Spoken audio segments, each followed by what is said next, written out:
بسم اللہ الرحمن الرحیم۔ سورۃ الممتحنہ مدنیہ، آیت نمبر 5۔ فرمایا ربنا لا تجعلنا فتنة للذین کفروا واغفر لنا ربنا انك انت العزیز الحکیم۔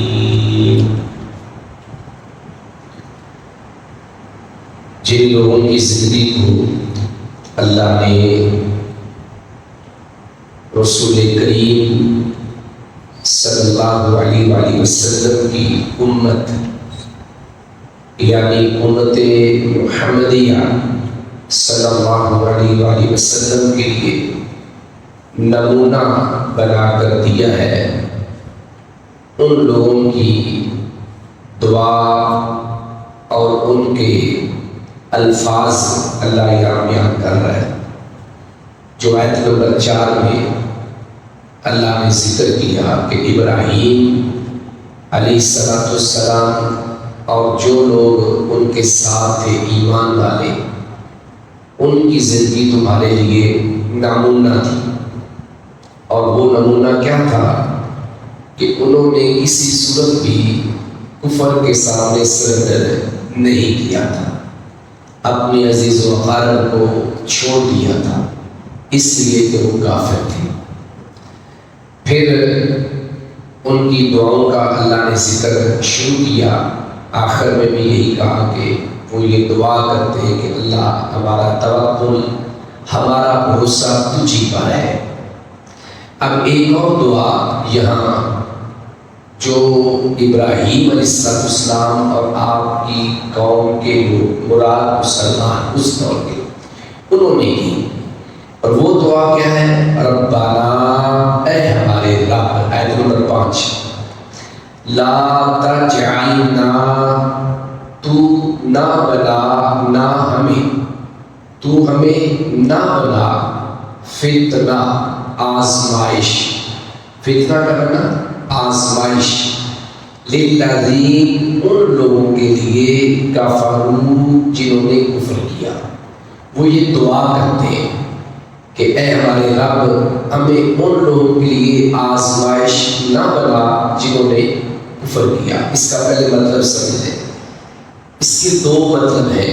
ایک مطلب تو یہ ہے کہ اگر اسی طرح ہمارے اوپر ظلم و ستم ہوتا اور ہم اسی طرح مظلوم رہے، اسی طرح محکوم رہے، تو کافروں کو یہ حوصلہ ملے گا کہ ہم حق پر ہیں۔ ہم کیا ہیں؟ حق پر ہیں۔ اگر ہم حق پر نہ ہوتے تو پھر جس اللہ کی یہ عبادت کا اعلان کر رہے ہیں اہل ایمان، اہل اسلام، تو پھر ان کو عزت ملتی، ان کو وقار ملتا، ان کو اقتدار ملتا، اور سارے معاملات ان کے بہتر ہوتے۔ تو اللہ ہمیں ان لوگوں کے لیے آزمائش نہ بنا، تو گویا آزمائش ہم ان کے لیے کیسے بنے گی؟ جب ہم مظلوم رہیں گے تو یہ اپنے کفر پر کھڑے رہیں گے، گویا ہم ان کے لیے ایک آزمائش کا ذریعہ بن گئے۔ یعنی دوسرے لفظوں میں آپ یوں سمجھیں کہ یہ کافروں کے لیے بھی خیر خواہی رکھتے ہیں، اور وہ خیر خواہی کیا ہے کہ اللہ ان کو ہدایت دے۔ دوسرا اس کا مطلب یہ ہے کہ کہیں ایسا نہ ہو کہ ہمارے اوپر ظلم و ستم ہوتا ہے اور یہ لوگ اسی طرح دندناتے پھریں تو ہم میں سے کوئی بندہ ان سے مغلوب ہو کر وہ مرتد ہو جائے، ارتداد کا شکار ہو جائے، تو گویا یہ بھی کیا ہے؟ ایک فتنہ ہے۔ تو دونوں صورتوں میں اللہ ہم تجھ سے دعا کرتے ہیں کہ ہمیں ایسی آزمائش والا مت بنا۔ اے ہمارے رب، اے ہمارے رب، تو ہمیں ان لوگوں کے لیے آزمائش نہ بنا جنہوں نے کفر کیا، جنہوں نے کفر کیا۔ واغفر لنا، اور ہمیں بخش دے، ہمیں معاف کر دے، ہمیں بخش دے یا ہمیں معاف کر دے۔ استغفار اور مغفرت کی دعا یہ انبیاء، صالحین اور جتنے بھی اہل ایمان ہیں ان کی دعا کا لازمی حصہ ہوتا ہے۔ جتنی بڑی بھی نیکی کر لیں، جتنی بڑی بھی نیکی کر لیں، وہ اپنی دعا میں استغفار لازمی رکھتے ہیں، اپنی تسبیحات میں، اپنے اذکار میں وہ استغفار کو لازمی پکڑتے ہیں۔ خود ہمارے پیغمبر علیہ السلام دن میں 70 سے 100 بار استغفار کیا کرتے ہیں۔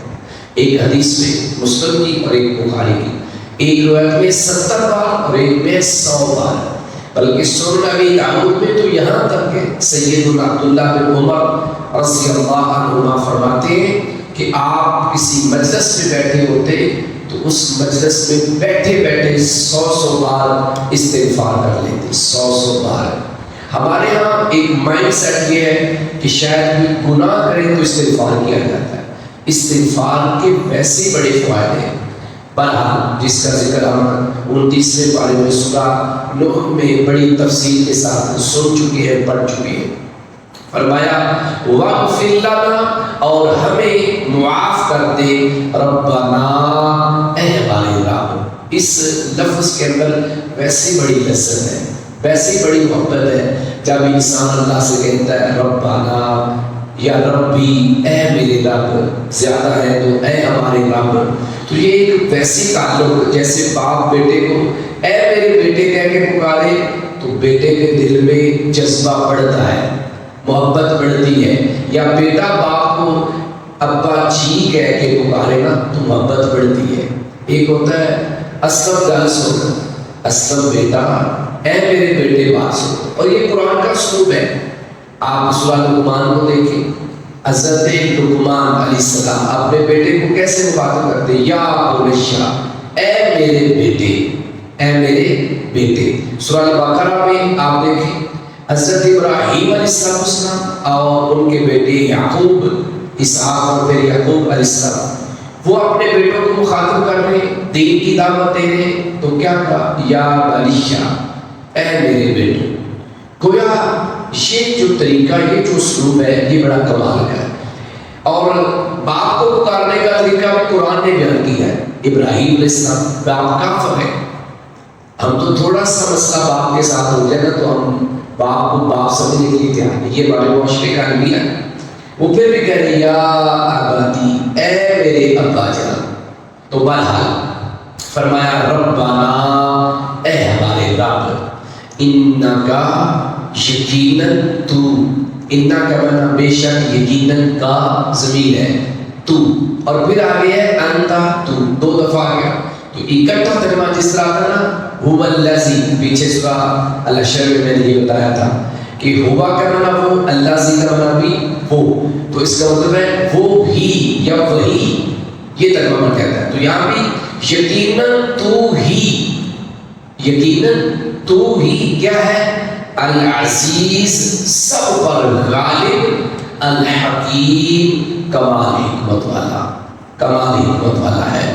آگے فرمایا لقد، بلا شبہ، یقیناً، لام کا معنی بلا شبہ، یقیناً، اور قد کا معنی یقیناً، تو اکٹھا بنتا ہے بلا شبہ، یقیناً، کانا، تھا، لکم، تمہارے لیے، فیہم، ان میں، کن میں، ابراہیم علیہ السلام اور ان پر ایمان لانے والے لوگوں میں، کہا کن سے جا رہا ہے، پیارے پیغمبر پر ایمان لانے والے اہل ایمان سے، اور قیامت تک کے اہل ایمان سے یہ کہا جا رہا ہے بلا شبہ، یقیناً تمہارے لیے تھا، فیہم، ان میں، فیہم، ان میں، اسوہ، اسوہ کا معنی نمونہ، حسنہ، اچھا، بلا شبہ، یقیناً تمہارے لیے ان لوگوں میں یا ان میں اچھا نمونہ تھا، لیکن کس کے لیے، لمن کان یرجو اللہ،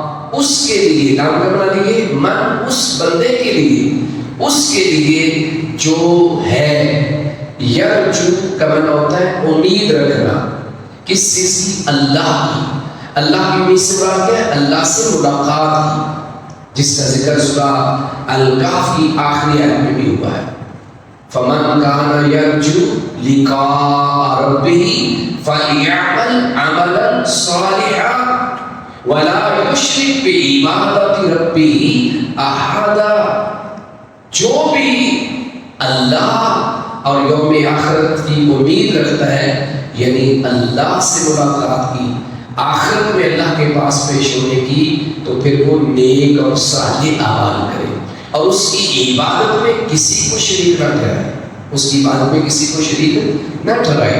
تو فرمایا کہ بلا شبہ یقیناً تمہارے لیے ان میں بہترین نمونہ تھا اس کے لیے جو اللہ اور آخرت کے دن کی امید رکھتا ہے.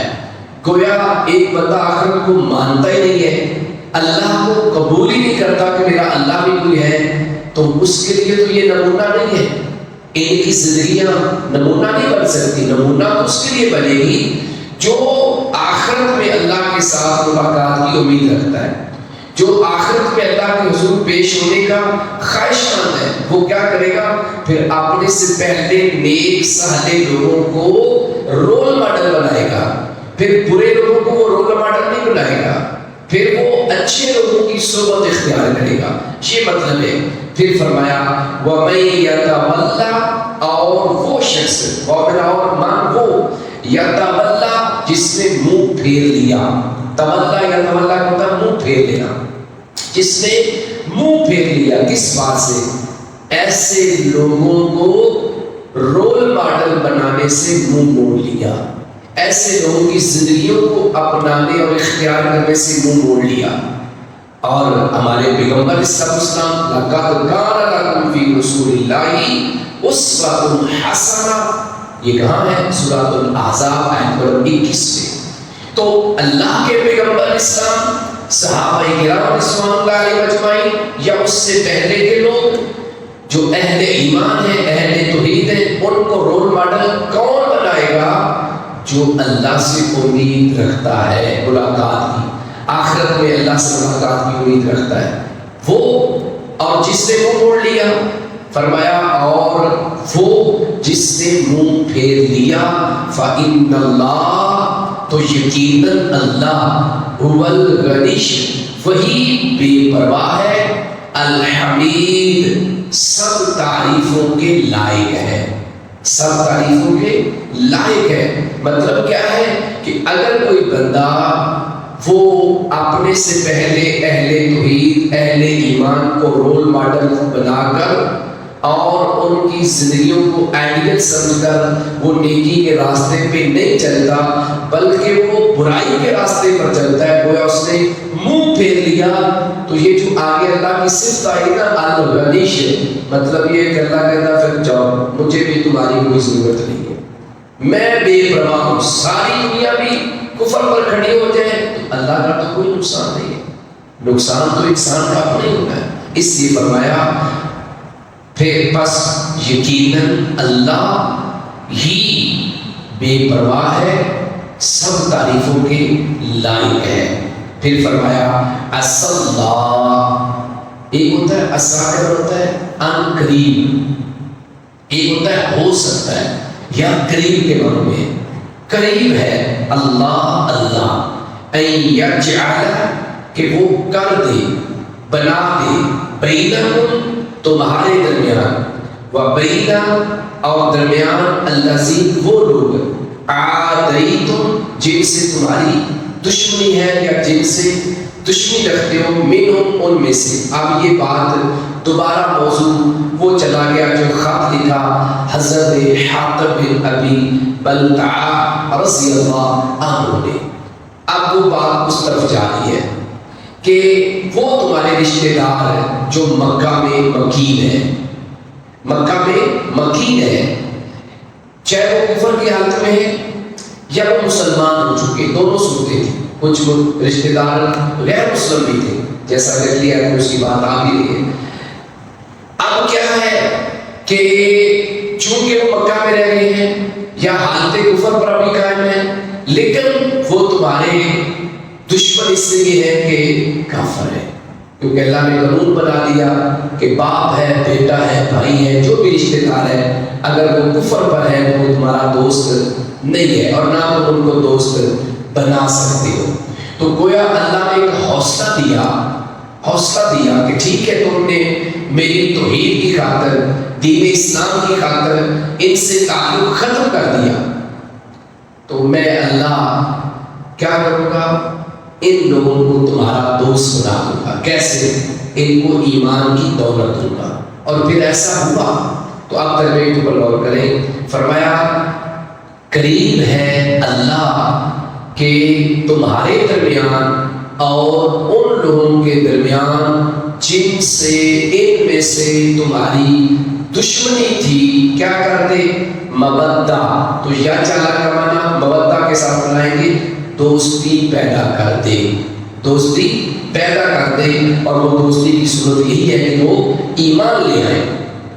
اور پھر فرمایا واللہ قدیر، اور اللہ بہت قدرت رکھنے والا ہے۔ کیا مطلب کہ اللہ اس بات پر قادر ہے کہ اللہ تمہارے رشتہ داروں کو ہدایت دے دے، اسلام کی دولت دے دے، اور وہ جب مسلمان ہو جائیں تو پھر وہ تمہارے دوست بن جائیں گے۔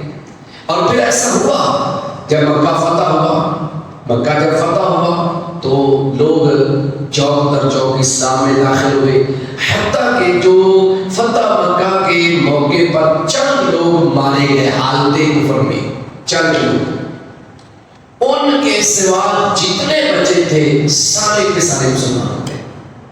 حتیٰ کہ جزیرہ العرب میں ایک بھی مشرک باقی نہیں بچا، ایک بھی مشرک، سارے کے سارے۔ اس کی مزید تفصیل کے لیے سورہ النصر کو آپ پڑھ سکتے ہیں، اذا جاء نصر اللہ والی، اس کو پڑھ سکتے ہیں، اس میں وہ پوری بات لکھی ہوئی ہے۔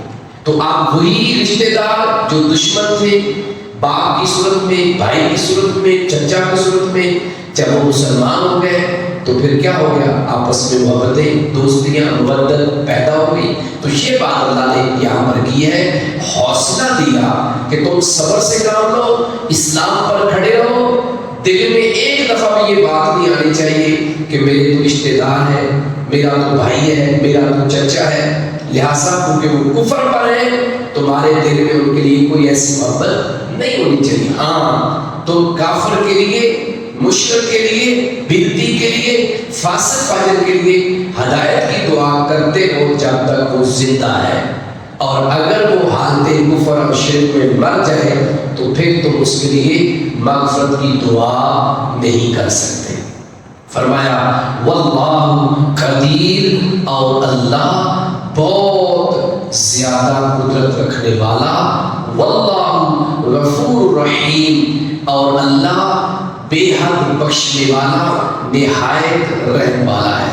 یہ کیوں کہا کہ جو چیز تم سے ہو چکی، تم خط لکھ چکے، یا تمہارے دل میں تھوڑی بہت پہلے بات ان کے لیے تھی جو مکہ میں تھے، چاہے حالت کفر میں تھے یا اسلام میں تھے، لیکن تمہاری ان کے ساتھ مودت اور محبت تھی دل میں، تو اب چونکہ تمہیں مسئلہ سمجھ آ گیا ہے، اور جب تمہیں مسئلہ سمجھ آ گیا تو جو ماضی میں تم سے غلطی ہو چکی اللہ اس کو کیا کر دے گا؟ معاف کر دے گا۔ اس لیے فرمایا اور اللہ بے حد بخشنے والا، غفور کا معنی بے حد بخشنے والا، اور رحیم کا معنی نہایت رحم والا ہے، یعنی اللہ کی طرف سے بخشش بھی ہے اور اللہ تمہارے اوپر رحمت بھی کرے گا۔ تو ان آیات میں اللہ تبارک و تعالیٰ نے گویا مسلمانوں کو، اہل ایمان کو ایک حوصلہ دیا اور ایک تسلی دی، جس کا نتیجہ پھر اہل ایمان نے اپنی آنکھوں سے دیکھا۔ تو اگلی مزید جو آیات ہے اس کے اوپر ہم انشاءاللہ ہفتے کو بات کریں گے، اسی موضوع سے ملتی جلتی ہے، پھر اس کے بعد ایک نیا موضوع شروع ہوگا۔ اللہ سے دعا ہے کہ اللہ تبارک و تعالیٰ ہمیں کتاب و سنت کی سمجھ نصیب فرمائے اور کتاب و سنت پر عمل کی توفیق عطا فرمائے۔ وما توفیقی الا باللہ۔